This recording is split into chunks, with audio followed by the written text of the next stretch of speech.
کیشا تاپویل ناحیه درکاره کیشا کادوم دریجاو اوه چندین ساله اکنجین و ناحیه به ملاک و چاوره چاره که بین جه حکومت هرما کردستانه و خلقی و دیار دکن کنه تاپو کرنا عردوان کیشا مازم بوان درست کرینه. سوبا جینجا قاطع لجنة محلي ريخراو بلدي ناحي مدرسة مشروعي أوفي همي ويت عادرين بخدا همي جي سنة وطابو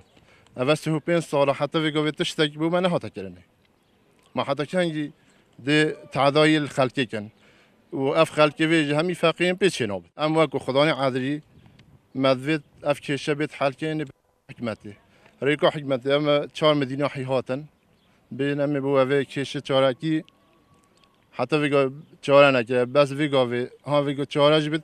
هک صد ندن مجه ام قانون آبی و ام نبر هویج. درخواست طاپوا وسط کی نل دیف قانونا برای قانونا حکومت عراقی یا برای دیف قانونا کی نهایت بیشتر بحث صد 12 20 او تشنین او قانونا چوه نموه مدوید صد بخدانی بد عادیه طاپو که سنه به با پیروی ام حس کی وقت قطع اج طاپوت که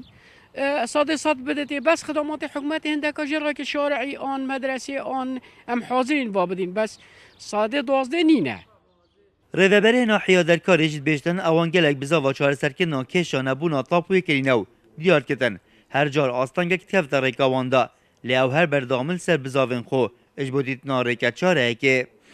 ما وكو إدارة والقلب هما هنجيل قال سروكاتي باجربانيا دركاره بری چندکه اما سردان طاپوی کریا کو ریکا درست ریکین یاسایین درست کو اف کشه بیت چاره کرن چریکن بمرهاتینه راگهاندن کو ریکن درست اونه و وکو اداره وکو باجروانی بردامین سر اواریکا شوانا جی هشب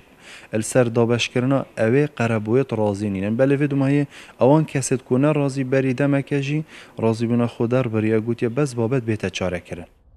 ناحیه درکاره 15 کیلومتر سنتر قزازا خودی رو هجمارا کنجین و پتری 13,000 کسانه لیوین خدان عدیل و ناحیه بتنه 3-4 بنمالنو افرو اف بنمالجی نامادن ده جزوین خبردن حتی که بین قربو کرن نه او بقلبوی حکومت رازی بنو نه حکومت جیب داخازین وان رازیو کشه جیل و ناحیه بلاویستی دمینتن رعت عمر کرسات نیوز ناحیه درکار